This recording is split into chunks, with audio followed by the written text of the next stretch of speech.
Dokumacılığı, koleksiyon ve marka tanıtımı vesilesiyle bir araya toplanmış bulunuyoruz.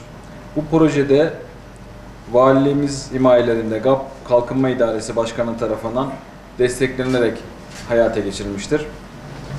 Kıymetli misafirler, ilimiz Siirt, Mezopotamya ve Anadolu uygarlıklarının izlerini taşıyan 12 bin yıllık köklü geçmişe, büyük bir medeniyet birikimine sahip kadim bir şehirdir. Doğal güzellikleri, inanç turizmi, el sanatlarıyla kültürel mirasımızın önemli unsurlarını barındırmaktadır.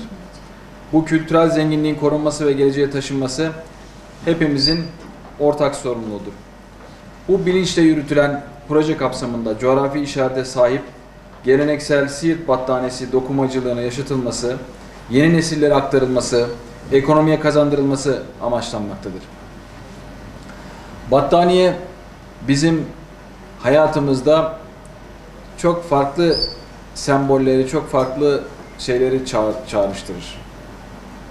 Hepimiz üşüdüğümüzde sıcak bir battaniyeye sarılmak, korunmak isteriz. Sevdiklerimizi battaniyelere sararız. Çocuğumuz doğduğunda annelerimiz bizi battaniyelerde sarar, büyütür.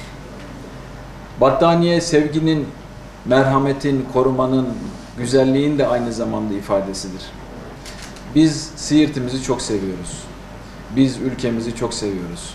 Dolayısıyla battaniyesiyle ünlü Siirt'imiz hem tüm ülkemizi hem de Siirtli tüm hemşerilerimizi böyle sevgisiyle, merhametiyle, güzelliğiyle inşallah bu projeler vesilesiyle sarıp sarmalayacak. Ben bu battaniyelerin dokunmasında emeği geçen bütün ustalarımızı, bütün kursiyerlerimizi, bütün hanımefendileri yürekten tebrik ediyorum. Proje sayesinde Siirt battaniyesinin yerel ve ulusal düzeyde tanıtımını sağlayacağız. Ürünler uluslararası pazarlarda yer bulacak ve markalaşma, pazarlama ile tasarım çalışmalarıyla üretime katma değer kazandıracaktır. E-ticareti de bir enstrüman olarak kullanacağız. Ayrıca 25 kadın ve gence de meslek kazandırarak iş imkanı oluşturacak bu proje. Geleneksel dokuma sanatı modern tasarımlarla birleştirilerek ekonomik değer haline getirecektir. Böylece hem kültürel miras korunacak hem de bölge halkının refah seviyesini artmasına katkı sağlanacak. O konuda GAP'ın bölgeye ve bu ve benzeri projelere desteği bizim için gerçekten çok anlamlı, çok büyük. Ama bu projenin hayata geçirilmesinde her şey parayla da çözülmüyor. Ayrıca cumartesi günü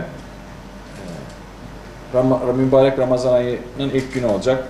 Yarın ilk teravih, değil mi? İlk sahura kalkmış olacağız.